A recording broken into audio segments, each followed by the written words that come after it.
আজকে এমন একটা ভর্তার রেসিপি শেয়ার করব যেটা আপনারা বারবার বানিয়ে খেতে চাইবেন। এত মজার এই একটা ভর্তা হলে সেই দিন আর অন্য কোনো আইটেমের প্রয়োজন হবে না। এখানে আমি 2 পিস ইলিশ মাছের লেজের সাথে বেগুন দিয়েছি। বেগুনটাকে এখানে আমি হাফ নিয়েছি। এরপর এখানে একটা টমেটো আর একটা আলুকে এভাবে কেটে নিয়েছি। সামান্য একটু হলুদ আর লবণ দিয়ে ভালো করে সবকিছুকে মাখিয়ে নিব। ট্রাস্ট মি, এই ভর্তাটা আপনারা একবার বাসায় বানিয়ে দেখবেন, এটা খেয়ে আপনারা এটার ফ্যান হয়ে যাবেন, এত বেশি মজার হয়। রেসিপিটা আপনারা কে কোথা থেকে দেখছেন কমেন্ট করে কিন্তু আমাকে অবশ্যই জানাবেন। সবকিছুকে খুব ভালো করে মাখিয়ে নেওয়া হয়ে গিয়েছে। চুলায় প্যানে আমি সরিষার তেল দিয়ে এখন সবকিছুকে ভালো করে ভেজে নিব।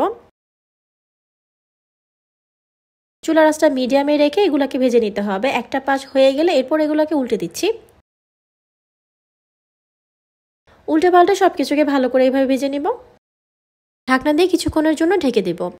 এরপর ঢাকনাটাকে খুলে আবারও নেড়ে চেড়ে দিচ্ছি। সবকিছুই কিন্তু পারফেক্টলি সেদ্ধ করে নিতে হবে।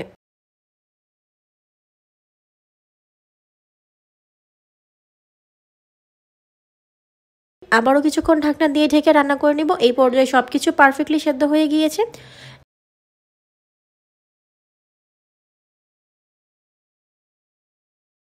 এখন এগুলাকে আমি তুলে নিচ্ছি।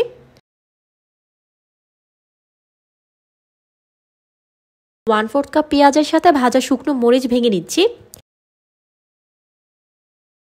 স্বাদ মতো কিছুটা লবণ দিয়ে মরিচ আর পেঁয়াজটাকে ভালো করে মাখিয়ে নিব।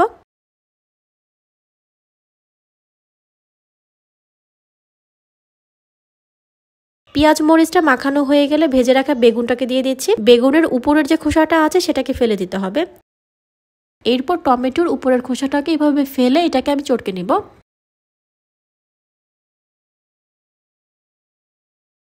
একইভাবে ভেজে রাখা আলুটাকে এইভাবে ম্যাশ করে নিচ্ছি।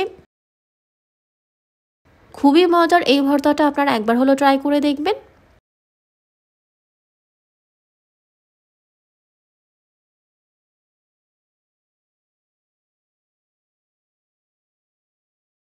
এখন মাছের লেজ দুইটাকে কাটা বেছে তারপর এখানে দিয়ে দিলাম। সবকিছুকে হাত দিয়ে ভালো করে মাখিয়ে নিব।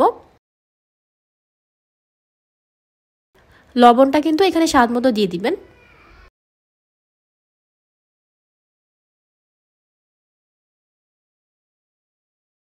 ইলিশের লেজ ভর্তাটা একটু ভিন্নভাবে এভাবে একবার হলো করে দেখবেন।